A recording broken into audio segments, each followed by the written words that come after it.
R you my dear friend, আপনারা দেখছেন কিভাবে মেডি কাটিং করা হয়।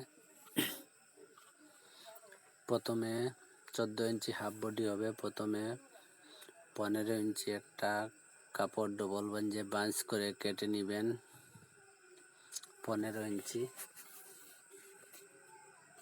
সোজা করে কেটে আগলাইয়া নেবেন।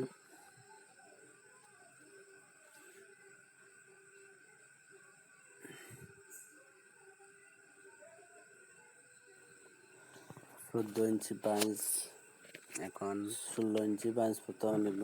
বডির মাপ হলো 36, সাইড নং 36, 10 ইঞ্চি 14 ইঞ্চি উপরের অংশ দিবেন। সেলাই রক লাগাইয়া 16 ইঞ্চি সেলাই রক নিলাম হলো 10 ইঞ্চি। সেলাই রক নিচে দিয়ে সোজা করে একটা মার্কা দিবেন।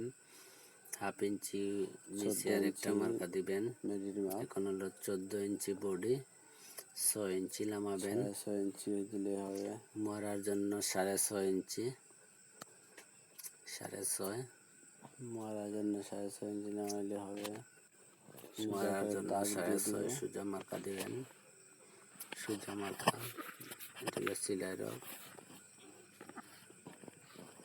এখন হলো বডির মাপ, সাইড নং 36, 9 ইঞ্চি। হলো বডির মাপ হলো 36।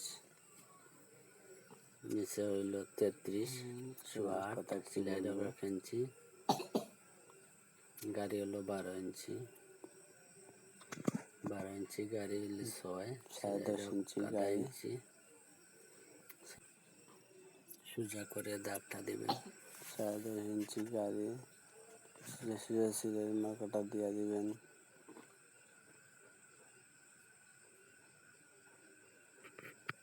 গলার মাপ 2.5 ইঞ্চি, 5 ইঞ্চি। গলার জন্য 2.5 ইঞ্চি, এদিকে থাকবে 5 ইঞ্চি, এদিকে হলো 2.5 ইঞ্চি।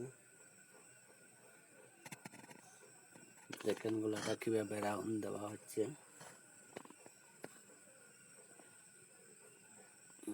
এটা হলো মারা বগল। এটা মার্কাটা নেওয়া হয়ে গেল। গাড়িটা হাফ ইঞ্চি ডাউন দিয়ে দিবেন। গাড়ির মার্কাটা নিলাম এবং মারা মার্কাটা দিয়ে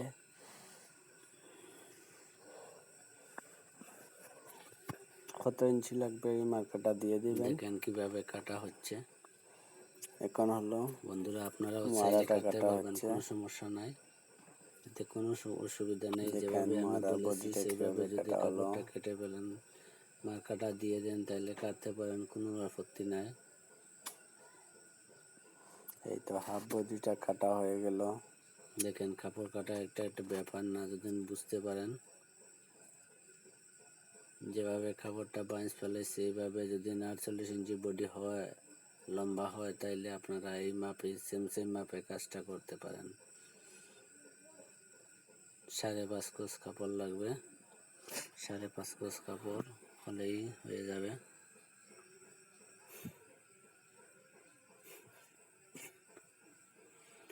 নতুন বন্ধুরা যারা, অবশ্যই কাপড় কাটতে পারবেন, কোনো সমস্যা নাই। এখন হলো নিচের গের বা হাত। প্রথমে আমরা হাতটা নিব। দুইটা জিনিস বাকি আছে, হাত এবং নিচের গের এবং সাইডের ফিতা। প্রথমে বডিটা নিলাম, এখন হাতটা নিব। কাপড়টা সুন্দর করে বাঞ্চ করে ফিনিশিং করে পালাবেন। ইস্ত্রি থাকলে ইস্ত্রির সাহায্যে কাপড়টাকে ফিনিশিং করে নেবেন। ডবল বাঞ্জে হলো, এখন আরো ডবল হলো যে 4 বাঞ্জে একসাথে দুটো হাত কাটা হচ্ছে। দেখেন একসাথে দুটি হাত।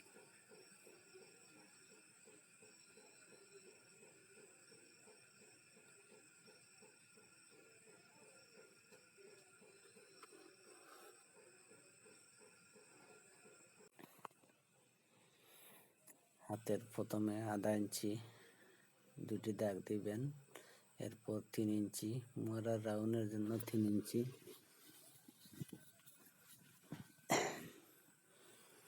3 ইঞ্চি হাতের লম্বার মাপ। লম্বা যতটুকু হয় দিতে পারেন, সমস্যা নেই। দেখেন সেলাই রক 3 ইঞ্চি রাখা হয়েছে। হাতের মুড়ি 9 ইঞ্চি, 9 হইল 4.5, সেলাই রক 1 ইঞ্চি।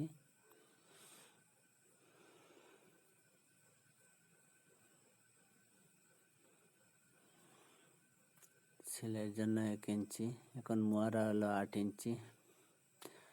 8 ইঞ্চি রাউন্ড হলো। এখন শেপ কাটের সাহায্যে শেপ কাট দিয়ে একটু বাঁকা করে বাঁকা শেপটা দিয়ে মার্কাটা দিব।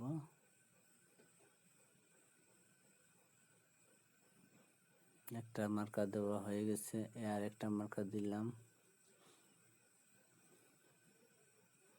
দেখেন মোয়ারা রাউন্ডটা কিভাবে দেওয়া হচ্ছে। দেখেন হাতটা কিভাবে কাটা হচ্ছে, ঠিক মার্কা বরাবর মার্কায় মার্কায় হাতটা কাটা হচ্ছে।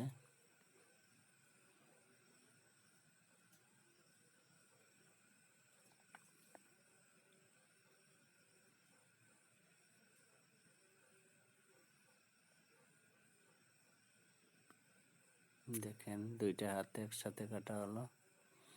এখন বাকি আছে আর নিচের গের। নিচের গেরটা এখন আমরা নিব ডবল বাঞ্জে বাঞ্চ করে।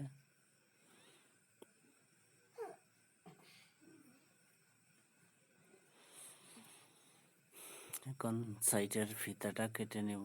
সাইডের যে ফিতাগুলো আছে, দুইটা ফিতা,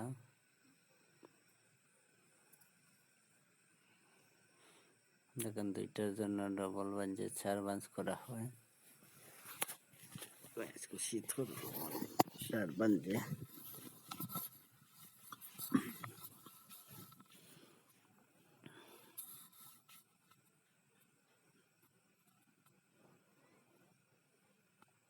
এই তো সাইডের ফিতাটা কাটা হয়ে গেল।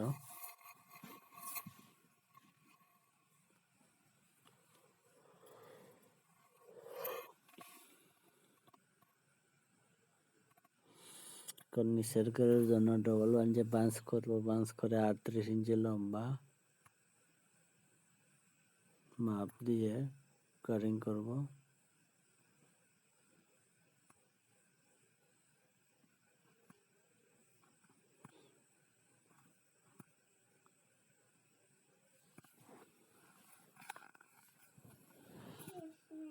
না, ডবল বাঞ্জে বাঞ্চ করে নিলাম।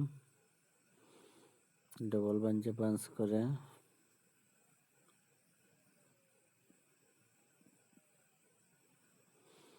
38 ইঞ্চি লম্বা একটা বাঞ্চ ফলাবো।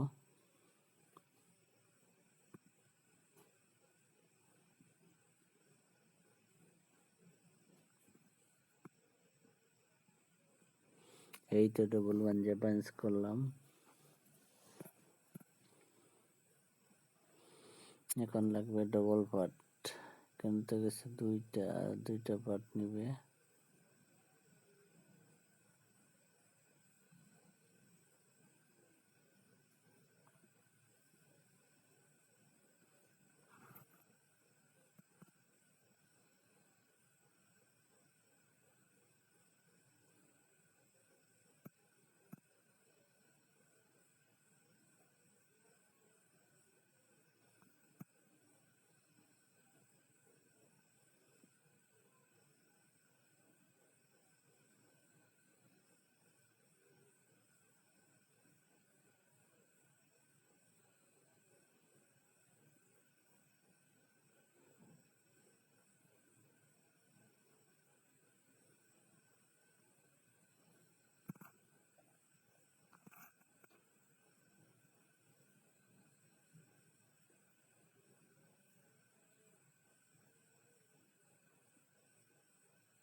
না বা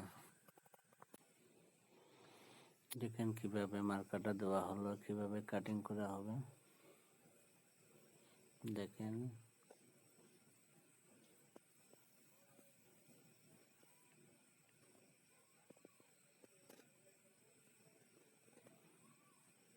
দেখেন কোনাকুনি করে কেটে নেব।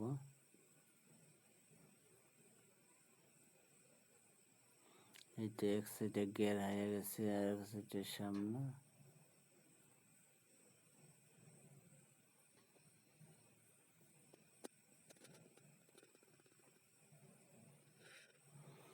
দেখেন নিচের রাউন্ডটা কিভাবে কাটা হচ্ছে। এটা নিচের রাউন্ডটা কাটা হয়ে গেল।